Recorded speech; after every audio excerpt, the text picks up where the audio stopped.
سلام کرتا ہوں دونوں ہاتھوں سے شاہ صاحب کو جنہوں نے کمال کی بات کر دی۔ علماء بھی سن کر حیران رہ گئے۔ پیر ہو تو ایسے ہو، سید زادے ہو تو ایسے ہو۔ جب بھی حضور کی ختم نبوت پر بات ہوتی ہے تو ہم دیکھتے ہیں تحریک لبیک کے ساتھ شاہ صاحب ہر وقت، ہر ٹائم، ہر لمحہ ساتھ ہوتے ہیں۔ ذرا آپ بھی سماعت فرمائیے، سنو شاہ صاحب کیا فرما رہے ہیں۔ قیامت تک اے حذیفہ بن یمان تم نے ان کے ساتھ جڑنا ہے جو جہاد پر قائم رہے، جو جہاد کا علم بلند کرے، جو جہاد کا علم بلند کرے۔ تم نے ان کے ساتھ کھڑا ہو جانا، حق کی جماعت وہی ہوگی۔ آج بندے پگڑیاں بنیاں نے ہاتھ جھات دیتے تھے، پاگل ہی ہو گئے ہو۔ حضور کی ختم نبوت پہ حملہ چوں تک نہیں کرتے، سرکار کی ناموس پر حملہ ہے، صحابہ کی عزت پر حملہ ہے، چوں چرا تک نہیں کرتے۔ اور آج ہمارے پیروں کا، علماء کا لیول کیا ہے؟ نام لیتا ہے تو دین کی تبلیغ کا، اور پھر حالت یہ ہے کہ جس وقت تعلق جوڑنے کی فون کیا جاتا ہے، حضرت صاحب کو ٹائم ہی کوئی نہیں۔ اوے حضرت الحضرت کنے بنایا بھائی؟ پیر جی کنے بنایا ہے؟ کیا دیکھا ہے تم نے اس شخص کو جس نے اب الہ بنا لیا، خدا بنا لیا اپنی خواہشوں کو؟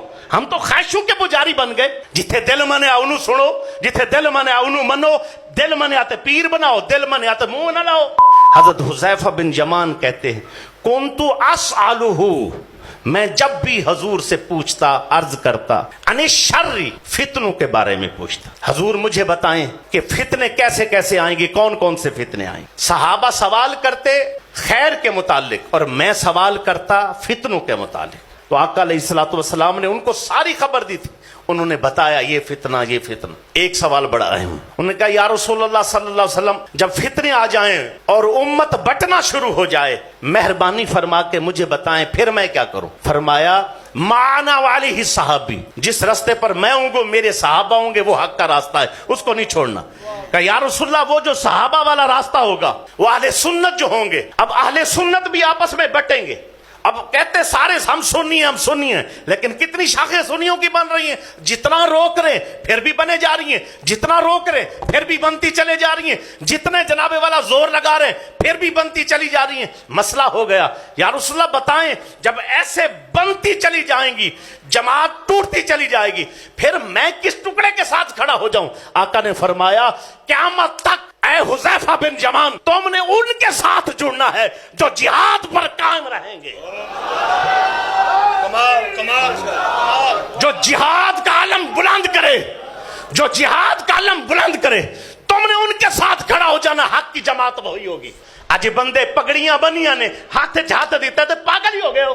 حضور کی ختم نبوت پہ حملہ چوں تک نہیں کرتے، سرکار کی ناموس پر حملہ ہے، صحابہ کی عزت پر حملہ ہے، چوں چرا تک نہیں کرتے۔ ڈیٹھ قسم دے پتہ نہیں تسی کی جواب دینا، پیر دا کلمہ پڑھیا، صرف علم نہ سکھانے پر حضور سزا دیں تو یہاں تو دین کا خاکہ بدلا جائے اور بولے کوئی نہ، اور کہے میں حافظ ہوں، کہے میں عالم ہوں، وہ کہے میں شیخ الحدیث ہوں، وہ کہے میں پیر ہوں، وہ کہے میرے اتنے مرید ہیں، میں باہر نکلوں ان کے ساتھ، اپنے لیول کو